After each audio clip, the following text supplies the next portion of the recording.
Namaste and welcome. You're tuned into our deep dive for the UPSC news analysis covering the 17th of May, 2025. Hello, everyone. Today, we're going to break down some key current affairs. We'll explain the core concepts and, importantly, flag what's really relevant for your mains exam preparation. Yes, we've got about 10 significant articles lined up. They cover quite a range: international relations, economy, environment, quality, society.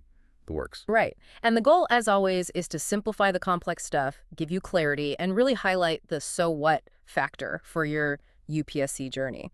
So let's get started, shall we? Let's do it. Right, first up, the India-EFTA Free Trade Agreement. It's set to become operational from June 2025. Now, EFTA, that's the European Free Trade Association. Switzerland, Norway, Iceland, Liechtenstein. It's important to remember this isn't the EU. It's different. Their main focus is, well, free trade among members. Exactly. And an FTA basically is just an agreement to lower trade barriers, like tariffs, make it easier for goods and services to flow between the countries involved. And this one's quite significant, you know. It's actually India's first FTA with a bloc of developed countries. Plus, it includes these major investment commitments. That's a key feature here. A very key feature. We're talking $100 billion in investment promised by the EFTA nations over 15 years. That's right. That sounds like a massive potential boost for Make in India, doesn't it? Oh, absolutely. The potential is definitely there. Think about sectors like precision engineering, pharmaceuticals, maybe even high-end food processing, getting a lift from technology transfer and investment. So adopting newer technologies, maybe leapfrogging a bit. Potentially, yes. But, you know, we also have to think about how this actually fits with our existing industrial strategies and, critically, our skill development programs. Good point. But on the flip side, increased competition.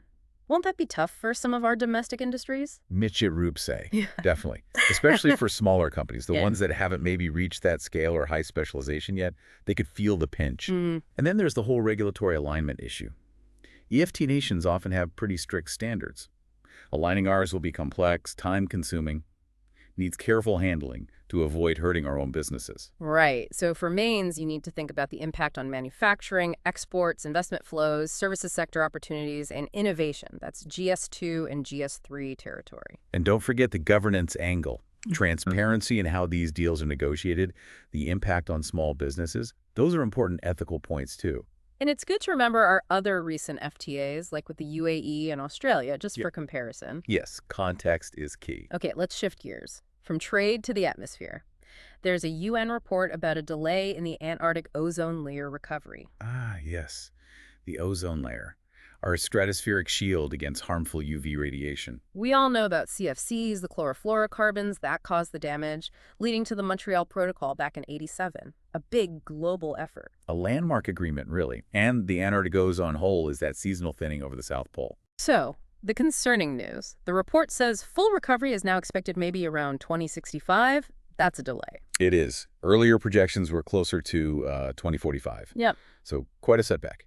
And why the delay? What are they pointing to? It seems to be a mix of things. Climate change is messing with atmospheric dynamics in complex ways. Then there are these short-lived ozone-depleting substances still being emitted. And, worryingly, evidence of illegal production and use of the banned CFCs. It just shows how long-lasting these chemicals are, even after they're supposed to be gone.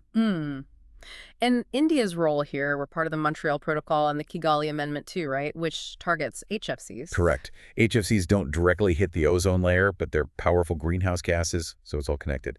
India also has its National Cooling Action Plan, ICP, trying to reduce cooling demand and shift to sustainable tech, and the ozone cell in the Environment Ministry. So for mains, grasp that link between climate change and ozone recovery.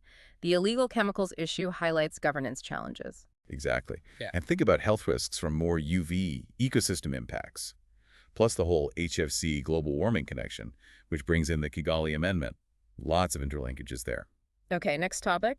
Using drones to monitor forest fires in India. Forest fires, sadly, a regular problem, especially in the Himalayan belt and central India, caused by both natural factors and, well, human activity. And drones UAV seem like a game changer here. Real-time monitoring, better damage assessment. Precisely. They offer a view and speed that ground teams just can't match. Early detection is crucial. So the news is the Environment Ministry is planning to deploy them across India, starting with those vulnerable zones. Yes, using AI-backed surveillance, creating fire maps, sending alerts, integrating it all with the Forest Survey of India's systems. And this builds on existing things like the Forest Fire Prevention and Management Scheme, FPM, and the Van Agni Alert System. For mains, think about the challenges. Accessing remote areas, coordination between different agencies, the sheer scale of biodiversity loss and air pollution from these fires. Right, and how drones can potentially improve governance and response times. That FPM scheme, by the way, is fully centrally funded, right? That's correct, focusing on the most fire-prone states. Okay, let's switch to governance. The Supreme Court's ruling on the governor's role in state legislation. Article 200. The governor's powers regarding bills passed by the state legislature, a cornerstone of state-level process. And the news is the SC has issued directions to curb delays by governors in giving assent to these bills. Exactly. This came up because states like Tamil Nadu, Kerala, Telangana raised concerns. Bills were just sitting there, sometimes for over a year. And the court's message was pretty clear. Very clear. Governors cannot indefinitely sit on bills. The court stated such delays undermine the legislature's function.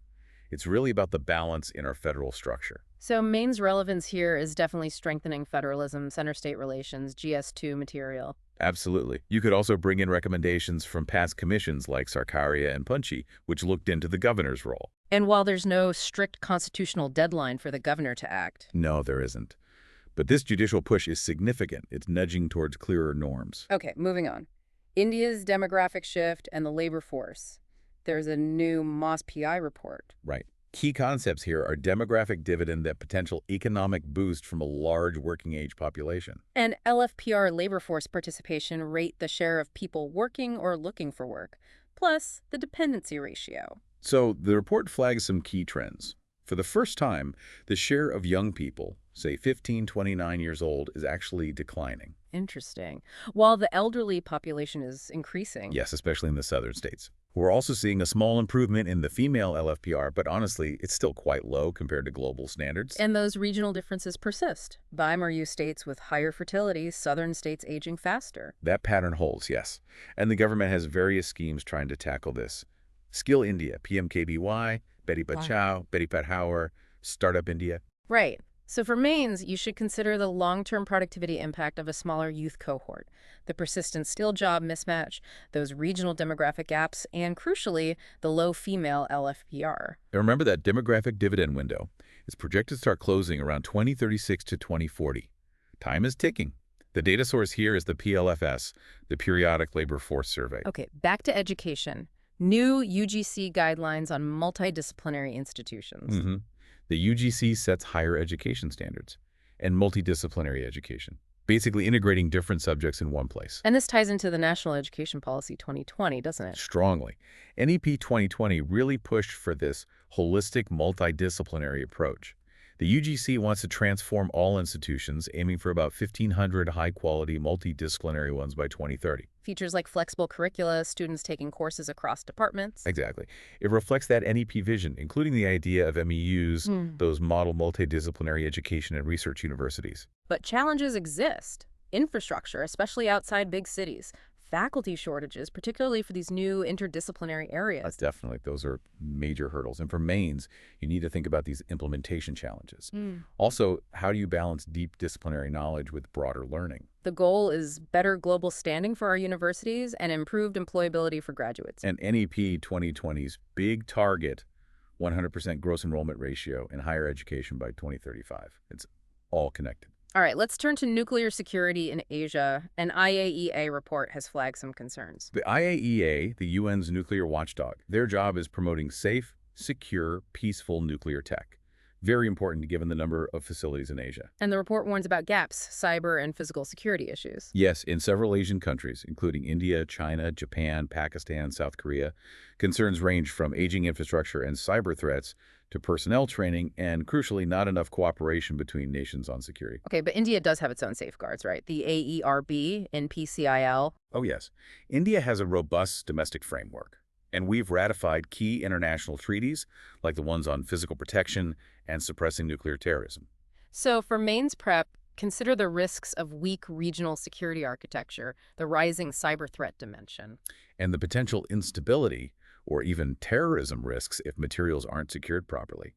It highlights the need for both strong national measures and better international teamwork. The IAEA, by the way, is headquartered in Vienna. Good to know. Now let's talk digital. The launch of the National AI Resource Portal. AI, it's everywhere now. And this portal is basically digital infrastructure providing access to data sets, computing power, AI models, tools, everything needed for AI development. Launched by METI under the India AI initiative, the aim is to democratize AI access. That's the idea. Open access models, training resources, linking IITs with industry. It involves METI, NASSCOM, CDAC, academia, a collaborative effort. And this fits into the bigger picture, the India AI mission with its large budget, Future Skills Prime, and AT-IOG's AI for All policy. Right. But challenges remain. Access to good data and enough computing power is still an issue for many. The AI skill gap is real. And then there are the ethical questions. Definitely. So, Maine's points, those access and skill challenges, but also the potential of the portal to boost AI use in governance and the absolute need for ethical guidelines. And the India AI mission runs from 2024 to 2029. Keep that time frame in mind. Okay, almost there. Disaster preparedness next. The National Crisis Management Committee, NCMC, met about Cyclone Midhili. Cyclones. Intense rotating storms. The NCMC, headed by the Cabinet Secretary, coordinates the national response. Crucial for events like this, especially on the eastern coast. And this meeting was about preparedness for Midhili, heading towards Odisha and West Bengal? Correct. Making sure everything's ready. Deploying NDRF teams, positioning rescue gear, getting evacuation plans active. The IMD provides the early warnings. Vital. And the NDRF leads the rescue and relief on the ground. So for Maines, think about coordination challenges in disasters, infrastructure weaknesses, the resilience of our systems overall. And the absolute importance of early warnings and local community preparedness. Can't stress that enough. NDRF, remember, comes under the Ministry of Home Affairs. Right. Okay, last topic for today. The draft policy on regulating digital lending. Digital lending has exploded, hasn't it?